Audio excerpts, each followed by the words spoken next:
शर्मा मौजूद, लेकिन शुरुआत करें इस वक्त की बड़ी खबर के साथ, जो कि असम सरकार ने बड़ा फैसला लिया है। असम सरकार की ओर से अब मुस्लिम विवाह का रजिस्ट्रेशन और तलाक का भी रजिस्ट्रेशन यहां पर किया जाएगा और ये अनिवार्य होगा। ये इस वक्त की बड़ी खबर आपको बता दें, काजी और मौलाना अब ये रजिस्ट्रेशन नहीं कर पाएंगे। पहले इस तरीके का प्रावधान नहीं था, लेकिन अब ये बड़ा कदम असम सरकार की ओर से उठाया गया है।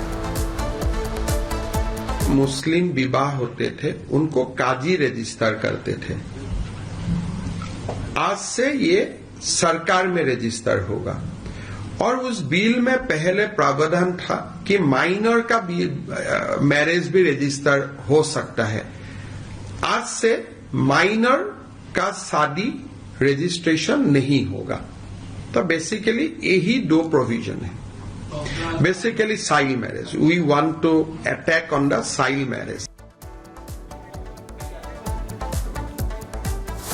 और ये दो तस्वीरें आपको दिखा रहे हैं। हेमंता ने ये कानून ला दिया है, ये बदलाव का कानून है, क्योंकि जो मासूम है, जिनकी उम्र कम है और कम उम्र में उनका विवाह कर दिया जाता है, बाल विवाह के बहुत से मामले सामने आते हैं, उससे आगे बढ़ने के लिए, उससे निकलने के लिए, देश को तरक्की के रास्ते पर ले जाने के लिए ये फैसला लिया गया है। तो ऐसे में अब ये जरूरी होगा, ये अनिवार्य होगा, विधेयक पेश कर दिया गया है।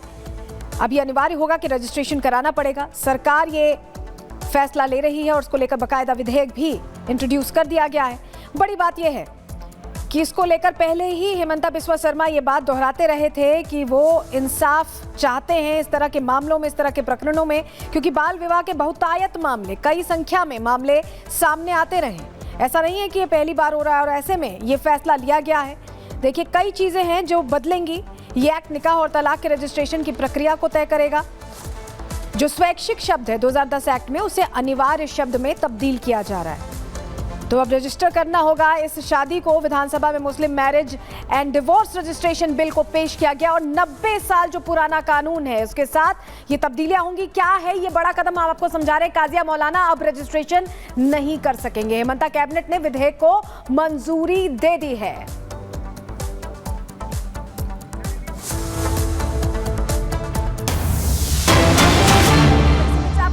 नाबालिग से रेप की घटना पर हेमंता बिस्वा शर्मा का बयान भी सामने आया। क्या कुछ उनकी तरफ से कहा गया ये भी आपको सुनवाएंगे, लेकिन आपको बता दें कि दोषी को कानून छोड़ेगा नहीं, ये भी उन्होंने कहा। दोषी को कानून छोड़ेगा नहीं, हेमंता बिस्वा शर्मा का बयान। और नाबालिग से रेप की घटना को लेकर असम के मुख्यमंत्री हेमंता बिस्वा शर्मा की टिप्पणी।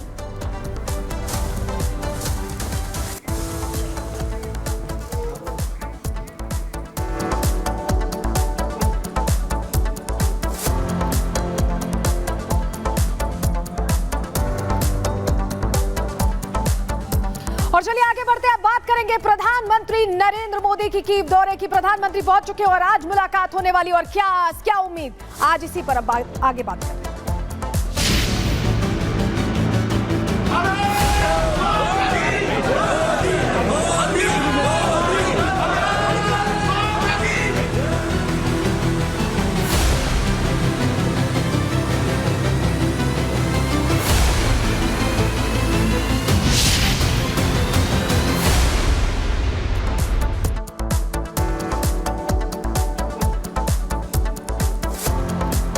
और देखिए, प्रधानमंत्री नरेंद्र मोदी यूक्रेन पहुंचे, वहां पर उनका भव्य स्वागत किया गया। इसी बीच वो तस्वीरें भी सामने आई जब जेलेंस्की से उन्होंने मुलाकात की, गले मिले और आपने देखा कि फिर थपथपाते हुए भी नजर आए।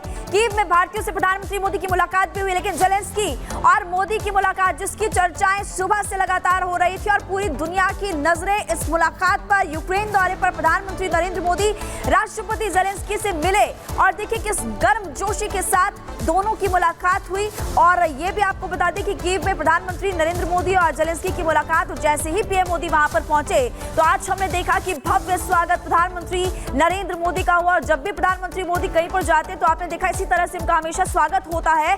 और एक और तस्वीर कुछ ऐसी ही।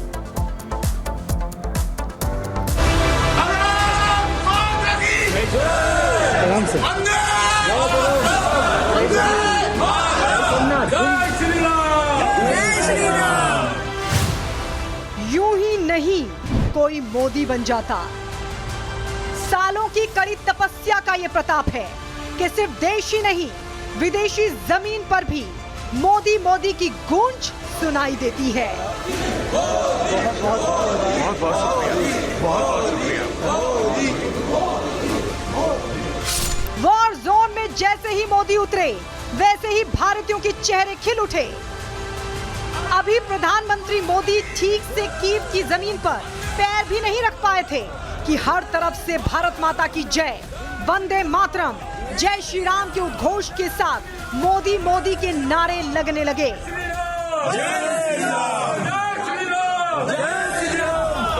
पोलैंड में 2 दिन का दौरा और फिर वार्सा से 10 घंटे की ट्रेन यात्रा कर प्रधानमंत्री मोदी यूक्रेन की राजधानी कीव पहुंचे तो उनके चेहरे पर न कहीं थकान नजर आई, न सफर की शिकन।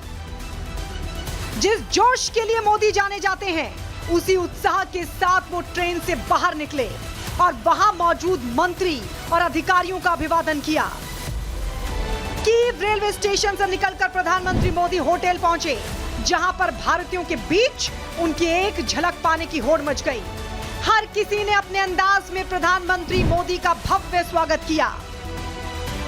प्रधानमंत्री भी अभिवादन से अभिभूत दिखे और विदेशी धरती पर मिल रहे इस प्यार और स्नेह का आभार जताया।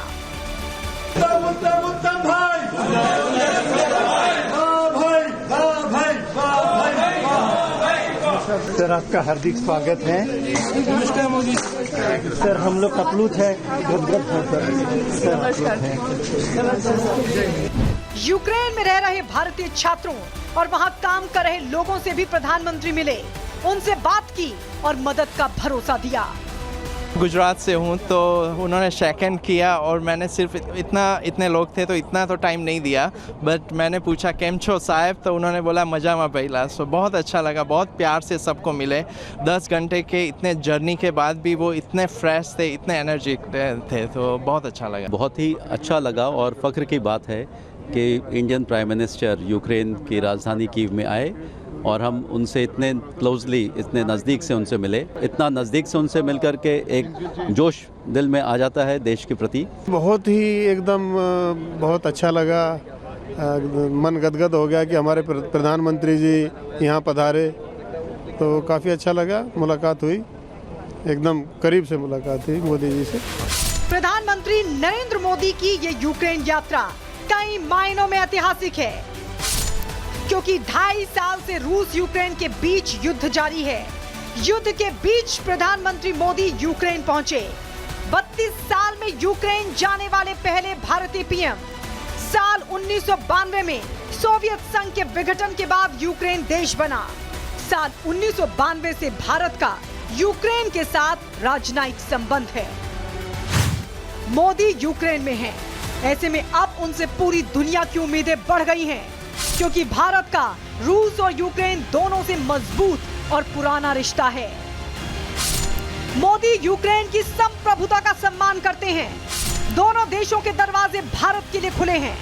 मोदी हमेशा शांति की बात करते हैं, लिहाजा हर किसी को उम्मीद है कि शांति दूत बनकर गए मोदी जरूर 2.5 साल से चल रहे युद्ध पर विराम लगाने में सफल होंगे। Bureau report, Republic Bharat.